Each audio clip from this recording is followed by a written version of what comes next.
was about it. Is that I said, it's just following you. And he said, I don't conduct like that. And the orchestra said, yes, you do. They just ignored him. He was a lovely guy, really nice. He lived to be quite old, actually. Yeah, till 90 something. Yeah, Passed away just several years ago. yeah. Did you ever have a chance to interact with Salmar Construction? Who? With Salmar Construction, the instrument Martirano. No, I knew about it because I told you how that got started, didn't I? Not sure. Sal was and I shared a concert. You know, when we did the Electric Circus, one of the things we haven't talked about, I won't, maybe we should probably get to that at some point. We did a Monday night was a night where the ballroom was closed, and so we took over Monday nights, and we did a series of concerts for composers who were working with media. And Sal did one, and the people at Electric Circus got us a concert at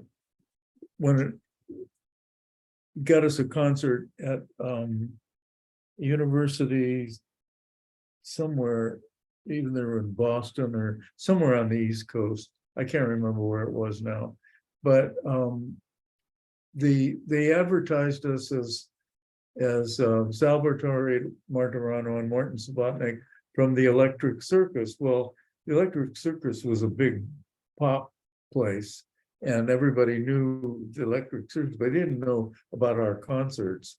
So I asked them if they would change the publicity, because they weren't going to get anything like pop music between Sal and me. And so they said, oh no, they all know your music, both of you, so you don't have to worry about it.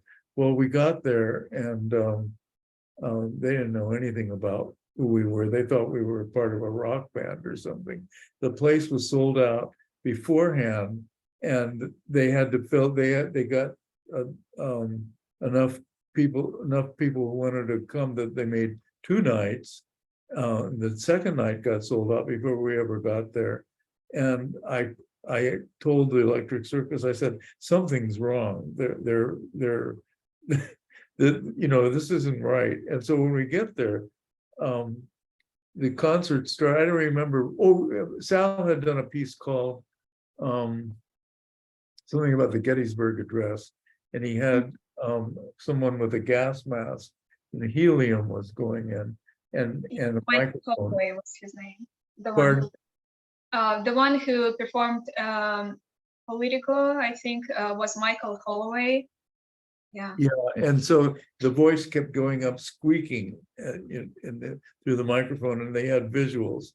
And my piece was, this had to be 1967, because it was 1968, rather, because it was the Wild Bull of my second record. And I did a version of that for the public, and using a person on the stage with white light, and they smile. They smile, and you don't see anything but the teeth at that point. And the opening of it was a recording of my first son when he was a baby, and it was, and I altered it. It goes, oh, oh, and this smiling voice with a black light on it, and after the second one, the audience started to boo, and when it went to the third one, it was almost a riot. We never got to do the piece and Sal didn't even get started on his piece because everybody went back and wanted their money back from the place. And we were giving workshops, and we'd go in. It was a small town, and we'd go in to get something to eat, and everybody would just look at us and stare at us, like we were some kind of weird people out. But yeah, so I know. But we did a concert together somewhere else. Around that time, we were when I was in New York, in the 60s, with the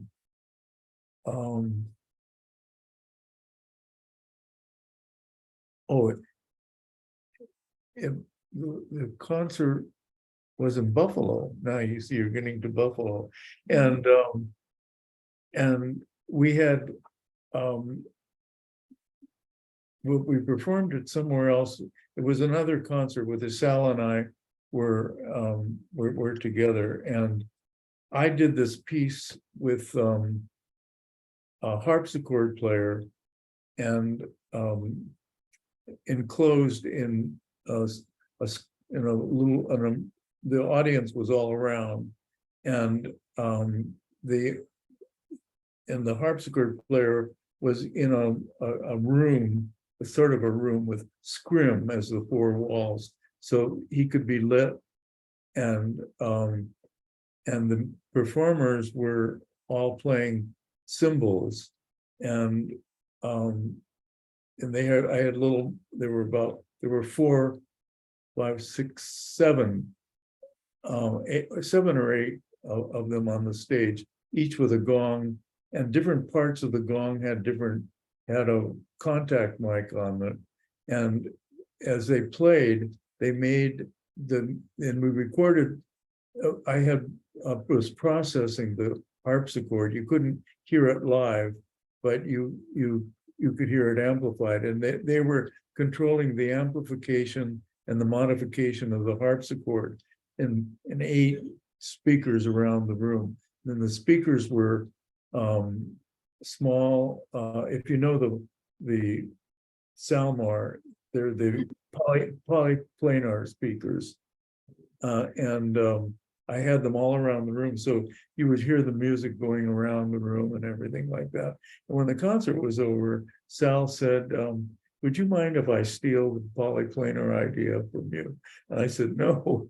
He said, because I'm making a machine, and it's a wonderful way to move sound around the room, so I'm going to put it into my machine. So that was, I don't know what it was later, but when the Salmar was first made, he used the polyplanar speakers, and that's where it came. So yes, I know the Salmar.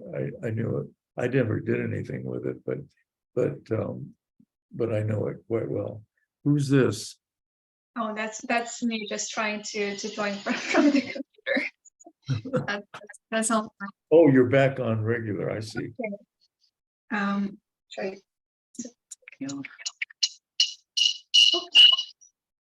Okay, that's something.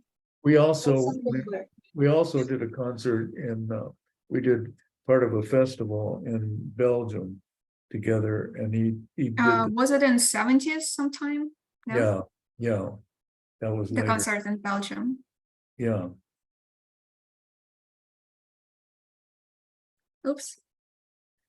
I think, can you hear me now? Yep. Okay. Was it in 70s sometime, the concert in Belgium? Yeah. Okay. Yeah, and the Salmar, it still exists and it's operating. It's at SUNY archives. I can show the photo if it's of interest. David actually, the last year, he gave a lecture about the Salmar, and one of the engineers who helped Sal to construct it, he did the demonstration simultaneously for that lecture. Okay, that's the instrument today. Right. Oh, I've got feedback here. Mm-hmm. Yeah, well, I don't remember. I don't remember all those keys or those buttons, but Yeah, they were placed there later. Okay. What was your time then in Buffalo? Were you one of the associates there? To which, What was your first time at Buffalo? Were you one of the associates of Buffalo? yeah, I don't remember what year that was, but I do remember it was Charles Dodge was there, also as one of the. I wasn't an associate. I was a lecturer at the summer thing. I mean, I did a number of things with them. And one was a concert in New York at Carnegie, the Little Hall, and with one of my ghost pieces. And that's, I actually met my wife first time. We didn't get together at that point because she was really furious with me. I took too long. She was with Joan the Barbara, and I took too long setting it up. It was, in those days, my little ghost pieces, which are very simple to set up now, because even then, but they didn't have proper speakers, and it was a mess. So and I forgot the name of the piece, but it the review in the paper from the concert was it was like the concert, they absolutely hated my music at that point. So we got a terrible review. I had wonderfully bad reviews in those days. I don't know how I got so well known, but they all hated me. I did it in Buffalo first, and then we took the concert to New York. There was another. I also toured. That was when what was his name? The famous conductor pianist who was Lucas Foss, yeah. He took two composers with him on tour with the Buffalo Philharmonic, and the other composer was here I go again with names. He's a couple of years younger than me. He died a number of years ago, but real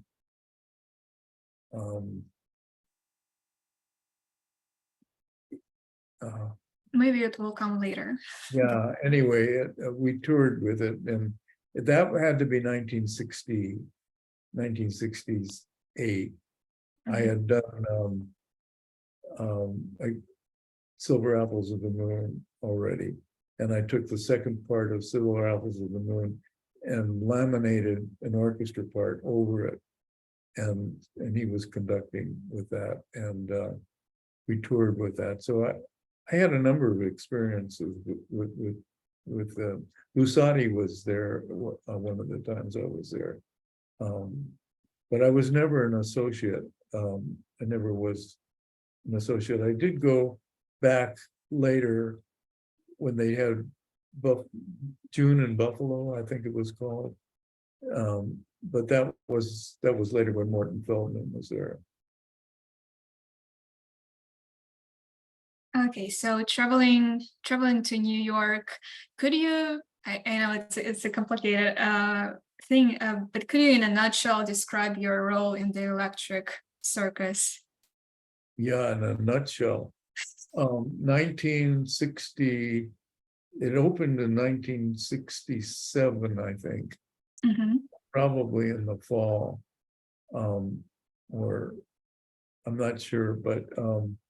The 1967 was the release of Silver Apples of the Moon, and the year before, when I was working on Silver Apples of the Moon, trying to get going with the book, because I was the beginning of my working with with the booklet, even though I did help design it. It didn't come into being until, I think I mentioned last time, until I was leaving San Francisco. So I was just getting started with it, and these guys came in, and as you know, I was working with visuals and all kinds of stuff in those days, and I still am. But I had a number of people who came to the studio on Bleecker Street, and these two guys came and introduced themselves. It was Jerry Brandt and Stan Freeman. I think that was their names. And they said they have it's a strange story, but it'll give you the whole nutshell of how I was to get, I don't know if it's a nutshell, but of how this started. So they said they had registered, they bought a register of a name, the Electric Circus, from Stuart Brandt in San Francisco. And he had registered this name, the Electric Circus. And they said, we'd like to make an electric circus, but we don't know what it is. And when we asked around in New York, everyone said, well, the only one who would know would be Morton Subotnick, so go to his studio. So they came and they said, you know what an electric circus is? I said, sure. And I said, if you want a demonstration, come back tonight when it's dark, and I'll give you a demonstration. So I put together some of the rhythmic things I was doing with Silver Apples on the Moon. And I had my thing with strobe lights, and I kind of got it going, and they said, whoa, it's a discotheque. And they said, so, and so I said, well, I didn't think of it as that, but you would have to have, you could do a discotheque, but you'd have to have circus acts with it. And so they said, yeah, that's what we'll do. And so they asked me if they wanted to raise money to get this thing going, if I would do that demonstration, and they would pay me more money than I ever saw in my life before that, $500 a day or something like that. And so I said, sure. And I did it 3 or 4 times. They'd fly me somewhere, and people would get up and dance to it, to my demonstration. And the strobe lights and all that stuff going on. And then they said, and they started to raise money. So I was raising money for them. And they said, why don't we stop paying you, and we'll give you a contract that when we open, you'll get $4,000 a year for as long as we go. And I said, well, I don't want a gift. I said, it sounds like an interesting thing. I'd like to be your artistic director. So I became the artist, and the $4,000 a year. So I became the music director. I brought Buchla out to design the electronics, and Tony Martin out to do the visual stuff. And so I was making interactive game pieces at that point. So they made these rooms where people could go in and play those games, where they had 8mm films that went around. And at the very beginning, at the very start, I got composers who were out of work and needed money to be the DJs. And so they would do dance things, but it was it would be, I organized the whole evening for the first, I don't know, month or two. And suddenly, instead of, I made little pieces, like electronic pieces. So they would go several pieces, the band would play another few records, and then one of my stuff would come on, and suddenly a spotlight would come, and above on a tightrope would be a guy coming across eating a banana or purple, wearing purple clothes, and the spotlight would go on him, and then dancing would start again. And they didn't like the idea that dancing had to stop. So, so I stopped being, but I stopped being the, I was still artistic director, but they didn't go by my stuff anymore. But what happened is, I would bring composers in to be the disc jockey.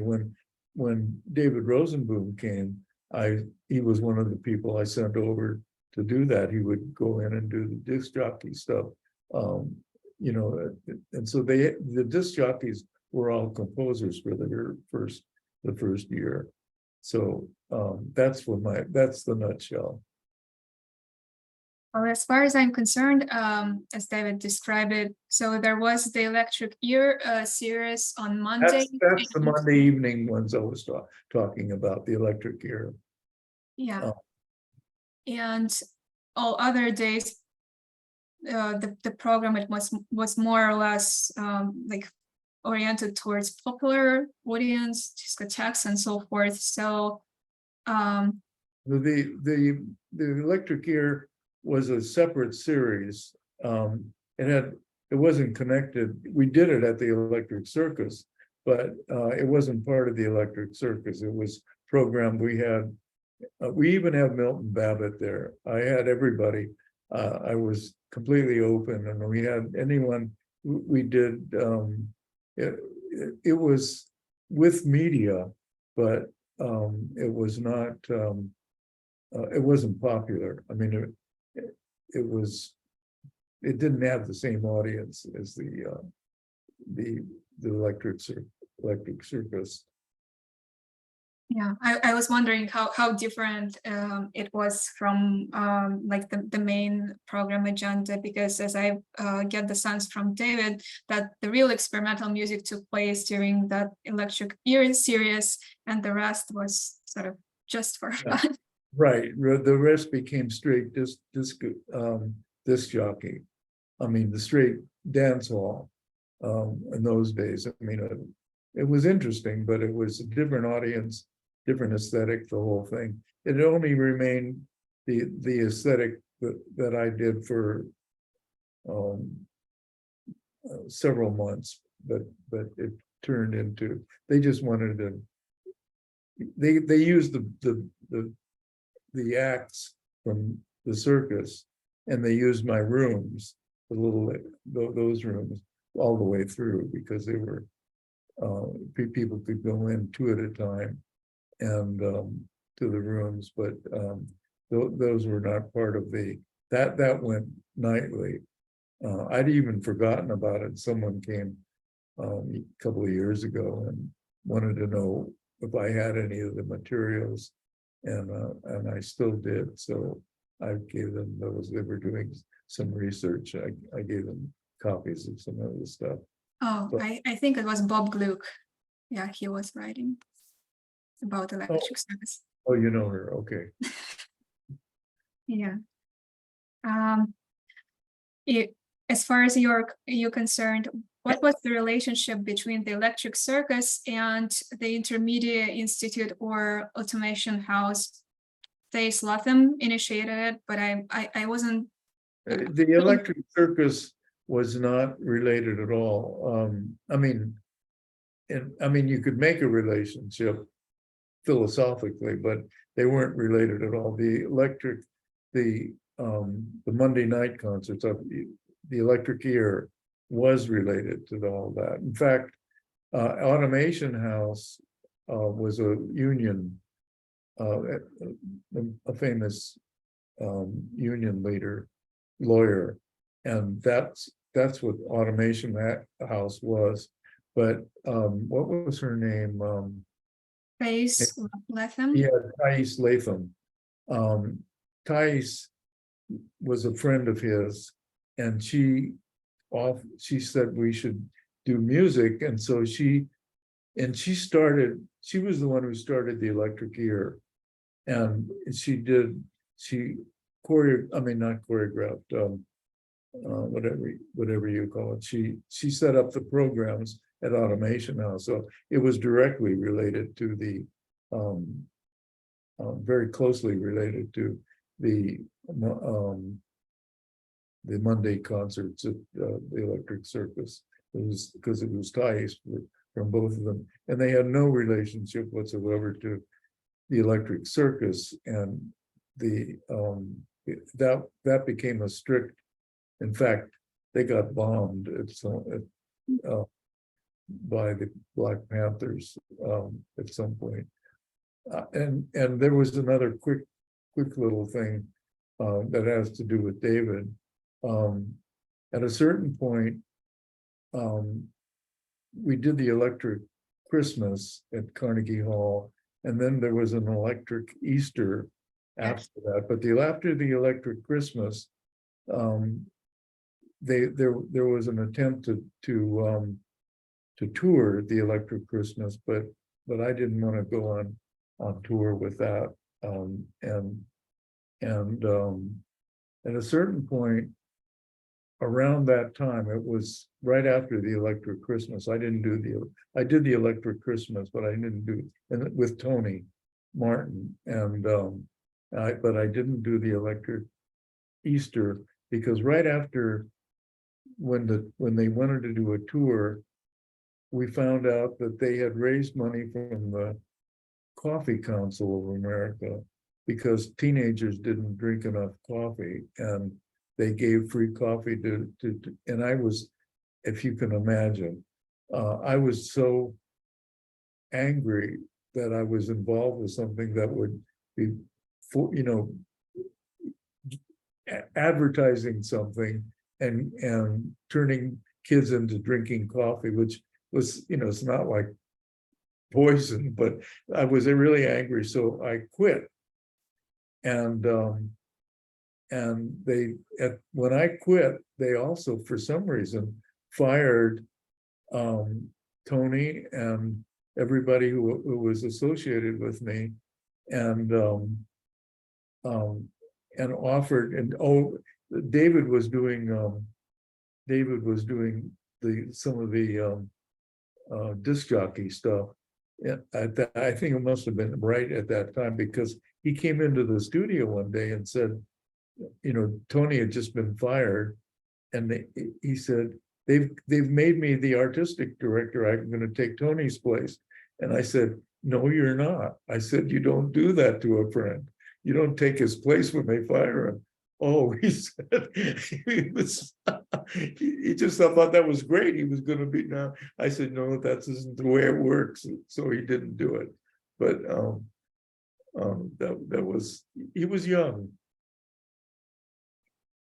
I think he has a series of articles related to Electric Circus, mostly sort of fascination with multimedia, but there was also one last one about sort of the decay of the Electric Circus. Here's the there's Thais Lathem, and there's David. Yeah. Oh, and there's Sal. And Bob Ashley and Sal. Yeah. Sal is, pardon? Who's next? Bob Ashley also. All four. Who is that? Robert Ashley. Really? Mm-hmm. Yeah, here's it's specified. From the left. Yeah, there's Robert. Yeah. And then there's David. David I recognized. Sal I recognized. I didn't remember that Bob looked that way. He did at some point. He changed so much when he got older. Yeah. Yeah. But Sal is just Sal.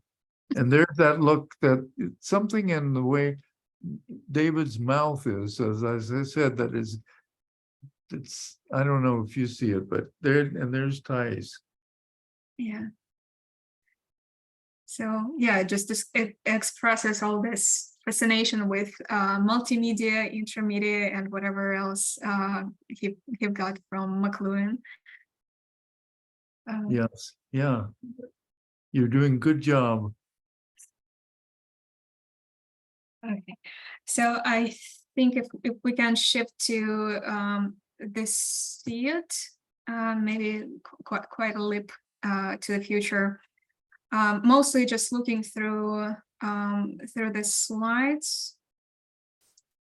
Through the slides I have. So I think we didn't discuss this part. That's 2003 with Tony Martin.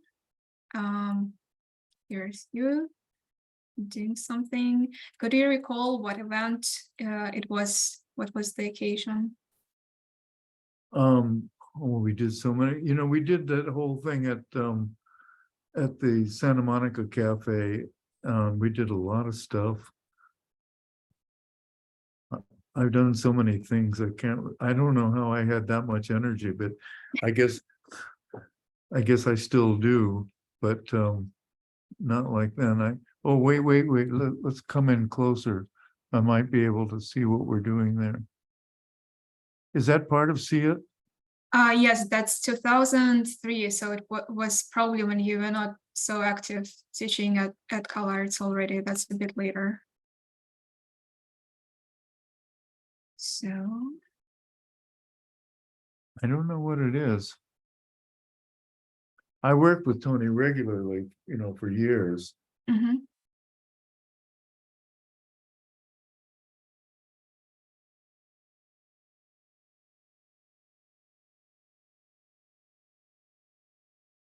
I think at some point there is Oh, we're old.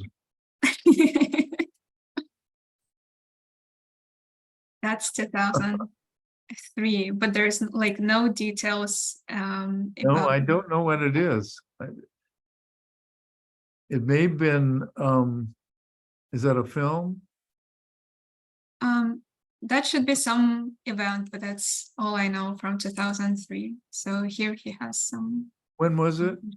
2003. Uh-huh. It may have been, we were doing something, we recreated a bunch of stuff at Rensselaer Polytechnic when they first opened. They did the tape center. It looks like it could have been from the tapes at that. It's a high-tech place, but they did a week of performances and events. Tony was deeply involved in it, and I was, of course. And it looks like the computers are much more recent than anything we used at CEAIT. I don't think it's related to CEAIT. Well, it's according to the sheet and the records they have at CalArts that should be CEAIT event. But the later stage when I think at that point maybe Mark Trail and Tom Erb were co-directors. Yeah, I don't know. I can't tell you what that is. Okay. It looks good, whatever it is. Okay. So. Oh, that's Electronic Cafe there. For sure. So I think we shall identify what was at the event. So it's 1990 November. Here should be Mark doing something. I think we partly looked at that. Yeah, here you are. Yeah. Wait, go back up. Go back up again to stop. Oh, that's me. I thought that was someone else. I didn't recognize myself. Yeah, there is a performer. I think that's the woman with short haircut. Here she is. Do you remember who was that? Or maybe not woman. I don't know. Who is that person? Aren't you recalling? It's hard because it's on its side. I don't remember. Okay. Is that what instrument is that? I don't know. Looks like some. I don't know. It looks like a light box or something. No, I'm sorry, I can't help you there. There's a There's picture. a closer. Oh, yeah, but those are, oh, this was at the kitchen. I mean, Electronic cafe, no? this is one of the, I was giving lectures on various kinds of electronic controllers that were coming out at that time. This looks like one of those. There was a harp, and that's probably what this is. I mean, it was an electronic harp. And we did things to control lights and various things, and I was lecturing on all that. Yeah, that's Lights we, piano. yeah, the pianos were things we did, we did, I think I told you, we had 3 cities with 3 pianos, and a piano in each city, and we were sending messages, and then people would play. We did the Morty Feldman 4 pianos, with a pianist only in one of the cities, and the other cities had, I mean, every city had 1 piano in it. We were 4 cities. Yeah, I had a chance to watch the entire concert and also the Q&A question. Getty has the tape. It's almost hours. Oh, darn. Oh, darn. So that's 91, just in case you can remember again what was the event. Also Electronic Cafe, 1991. There's I think the person there is Mark, is that Mark Coniglio? Yeah, looks like that. Standing in front of me, leaning down. Looks a little bit like him. He did all the electronic works. I mean, the physical work with it. I don't know who the other person is.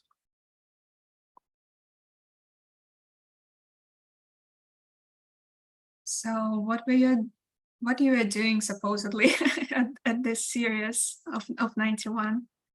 Some lectures, demonstrations, or? Oh yeah, well that was part of this the series of things I did. I was moving, giving, I thought I told you about that the last time. I did a series which where I promised, it was an audience that was supposed to be the same audience for each one, that they a lot of people were, but there were some people who came just to one, and I was leading up to what all the technology was going to be. This was just the beginnings of the CD-ROM, and by the time we finished the season, the things I've talked about, many of them will actually be in place, because it was moving very quickly. And I was pretty much on the spot. I actually did the first, what appears to be the first CD-ROM as an art piece of work for art. It didn't last, that period didn't last very long, but it was a very exciting time, because this was the beginning. I mean, we didn't have the World Wide Web, I think, was just getting started. I don't think it actually hit yet. I'm not quite sure about the history of it, but it was all just getting going. A bit to the future. But the thing is, in working on my memoirs, I've done so many things that it's really hard for me to remember. I'm trying to do more research on myself. There's David. Yeah, so it's 91, also Electronic Cafe, and that should be probably part of your sort of teaching kids to use the software. Oh, that's the software, yeah. Yeah. But we did that at CEAIT, the software. Yeah, and I shared the video that was, I think that was footage from some school where David is teaching kids sort of live that in some other setting. So he should be what he should be teaching probably them to operate HMSL, which was his thing at that time. Yeah, he helped. I think he helped with the performance we did with Alvin Lucier across with Alvin Lucier sitting in a room. I'm sitting in a room and with the brainwaves and turned the brainwaves into MIDI. Well, it wasn't MIDI, electronics to control the sound in the Electric Circus, the Santa Monica Cafe. I think David was involved in that. Yeah, David was. That was the 25th anniversary of CalArts. Yeah, and the part of David took place. Oh, those are not really good. The part of David took place at LACMA, but they don't have any records for that. And the part of Alvin Lucier and others, I think, and your performance took place at Electric Café. So here's another series. It should be 96. It's indicated as Lathem. I don't know what was like what was happening there on this series of photos. There are all kinds of things. Yeah. Whole Earth, I guess.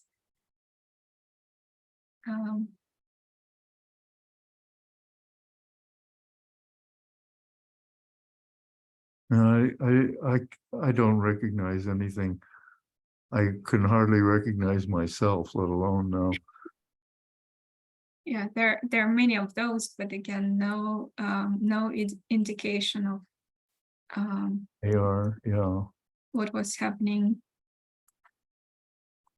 Wait a minute. Go back just down near that. Can you enlarge it? Well, I can do it here. Just hold it for a second. Oops. No. Not this one. Hold that. Okay. Okay, that's okay. Just hold it. I'm gonna make it big here.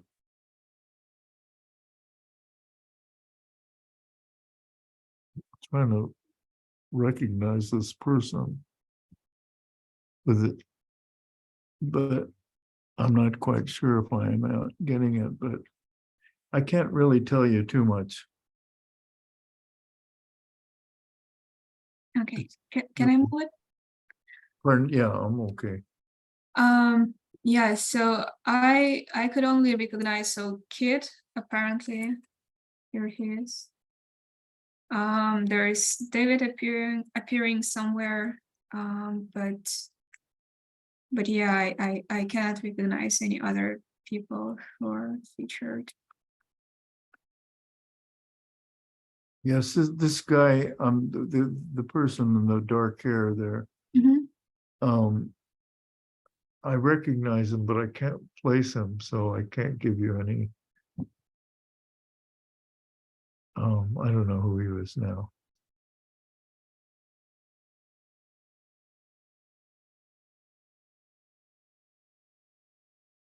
So I don't know, was it a performance? You were just so busy calling to. Oh, we were really at the edge of technology at that point. Things got much easier after, right after what we were doing. We were right at the edge of it, and I told you the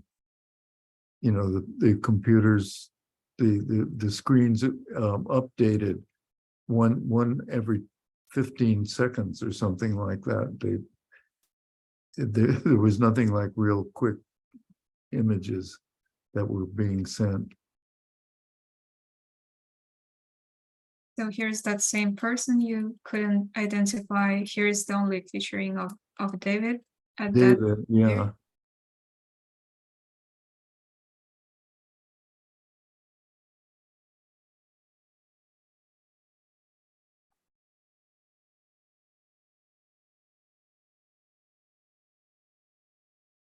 I don't know. It's interesting. There are just so many of them, and no context at all.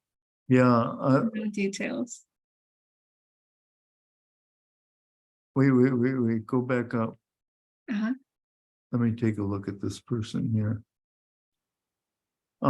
This is, I know who that was. That the person standing in front of me with a Mhm. mustache is, and the other one, these were students at CalArts, graduate students. And later this one with the mustache Mhm. became an assistant. And the other one wrote was a composer. And I remember them, who they are. So these are those, that whole period was very busy at the cafe.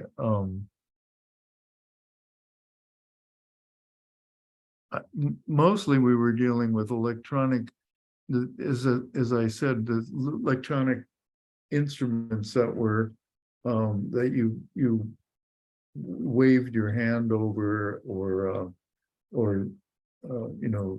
touched, rubbed. Oh, who's this now? The girl. Let's see. But I'm not getting names in my head because I have trouble with that. Just hold that for a second. I don't know that girl. Woman. Yeah, so those are pretty much the same. Number, I think.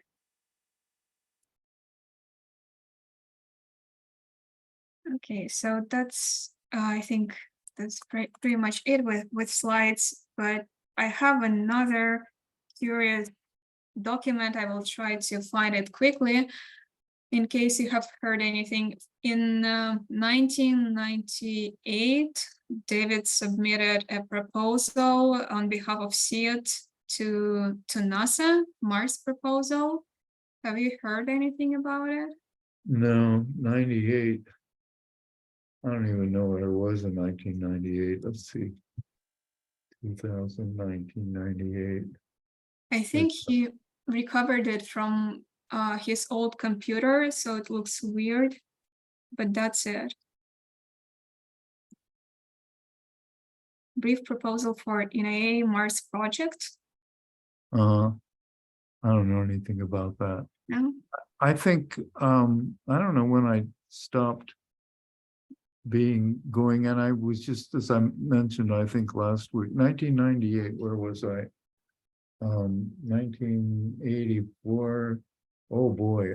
I guess I was in New York by then. Back in New York.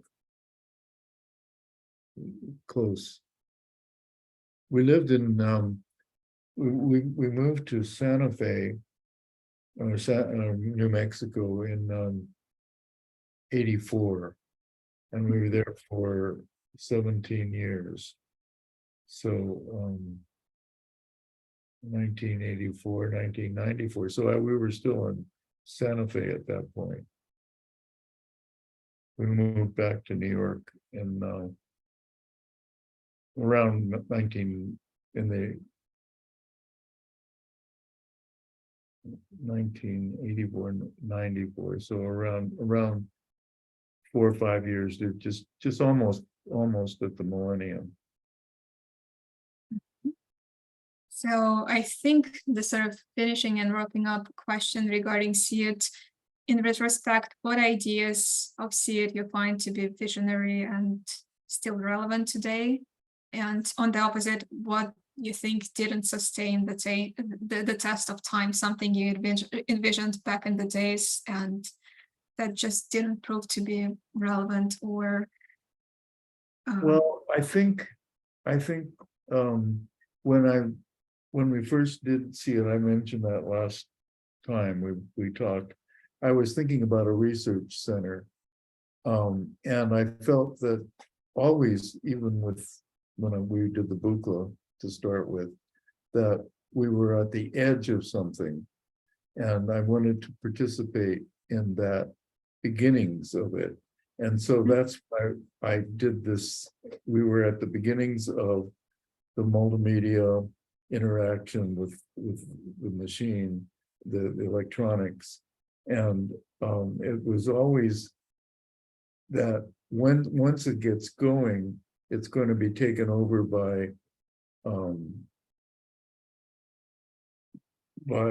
the past. We're going to just move the past so it gets faster. And I was very concerned, not that I really could do anything about it, but that's why I did the things at the Santa Monica Café to demonstrate what was going to happen 5 months from then. And I was, you couldn't know for sure everything, but I really came real close at that point. People were astounded as they saw these things begin to come in, but we were at the edge of all that. So that CEAIT doesn't have a place anymore, nor does a research center for the arts, because where we would be now, the place we would be now would be, we would have to be dealing with artificial intelligence. That's the next, I think everybody realizes at this point that that's the next thing. So everything I've been involved with, you can only get from the philosophic standpoint. There's no place for that activity anymore. It made a demonstration to some people, and that's the best I could do. And I'm still working on the whole idea with my memoirs in the Library of Congress, and it's going to be in a form that you'll be able to go long distance and get some of these things that are ideas that never got, that they never became part of anything. Although I just heard from someone, I don't have the time to get it in my head.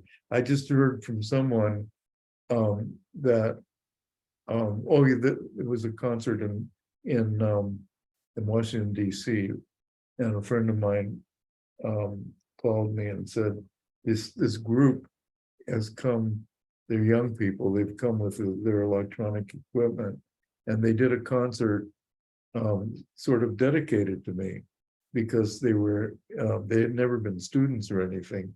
They've just read about it and heard what I did. And that's what I hope could happen. And now you can do it personally. You don't need one of those. I was very upset with AOL when it first happened. You know what that is? It was the first of the whatever you call it, the friend, what Facebook is now. It was the first of that, in which they close people off, and it appears to be the world. You got friends and you have all that, and what it does is it cuts you off from reality. And so as the further, it really bothered me when it first happened, because that's going to mean that people are going to have a sense of reality that will become reality, because there will be so many of them. And that's what we're going through in the United States right now, probably worldwide. And it's only going to get worse with artificial intelligence. So what we were doing then, you don't want to do again, but we should, there must be some people trying to articulate what artificial intelligence should be. That would be consistent with what I did with all the other technologies. I don't have the time or energy to do it, except to articulate that. I think that's, we need to be worried about it, because it's what we're going through with Trump and everything is just, it's a false view of reality. And he's there couldn't have been a Trump without social media, without spreading the word, because there's, at a point where we were in the past, he could only be talking to 10 or 15 people at a time, 100 people, 1,000 people. He couldn't talk to 1 million people. If you get to that point, and they're all the same, but there's too many to get to, and that's what bothered me about AOL. It was turning these people and creating a false view of reality. And if it gets bigger, it's going to be a real problem, and that's what we're into right now.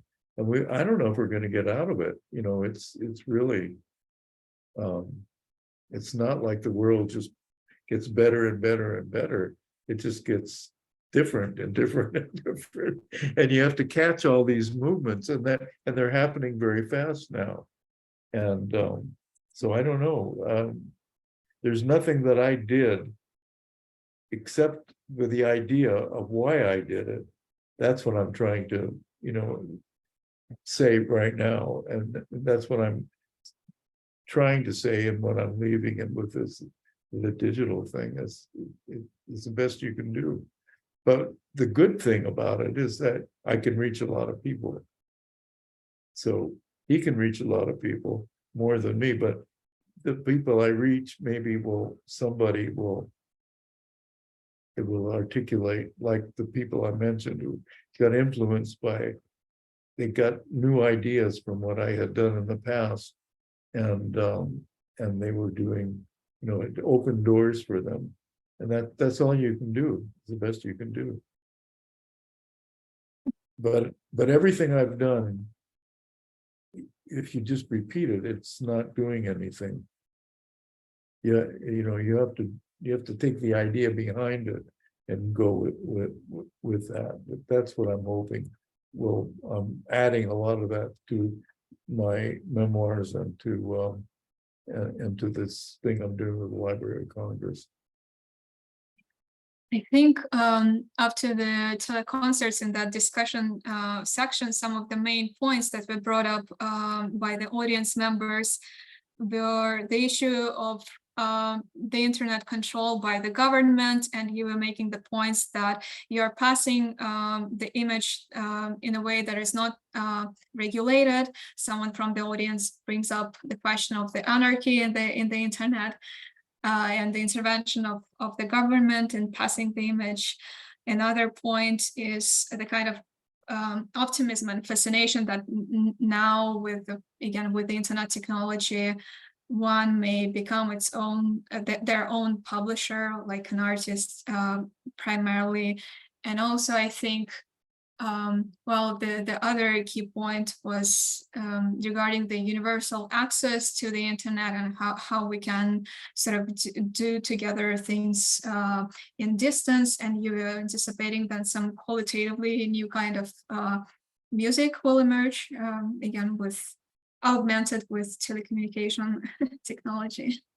So yeah, some of this seems to be still relevant today. Yeah, the idea with the concerts was to, with the Santa Monica Café, was to demonstrate the ability to work, as you said, to work together with another person and enclose them all into a single piece. And that was one of the possibilities. I haven't seen much of that, but that was, all the way through my work. That's the main feature, is to make a presentation, make a piece, or kind of a piece, or whatever I'm doing, as a demonstration of what's possible. I've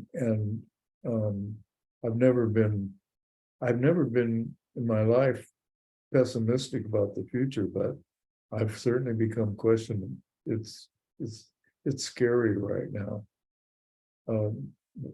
because if it goes in the wrong, I always knew that if it goes in the wrong direction, it's going to be bad. And it seems like we're at a tipping point right now. And I think I'm not the right person anymore to do it. I just, I can talk about it, but maybe if I were younger, I would be able to feel more positive about what's going on. I was always very positive about the future, about the potentials of the future. I didn't know the future, but I don't know. I hope I don't see it happen in my lifetime. The bad that we're looking at. I can't stop looking at it because I guess that's one of the problems. But I always feel better before I look at the news. It makes me nervous, the news these days. I never looked at the news before, but now I do. Yeah. Well, you have a great sense of time for most people don't consider this bigger picture and where everything is going. It just flows for them. Oh, that's a problem. That's a problem. Yeah. Well, at least you're doing your best, sort of with the knowledge transfer, putting the seeds in the soil, and with hope that something will grow out of it. Okay. Okay, I'm gonna have to go.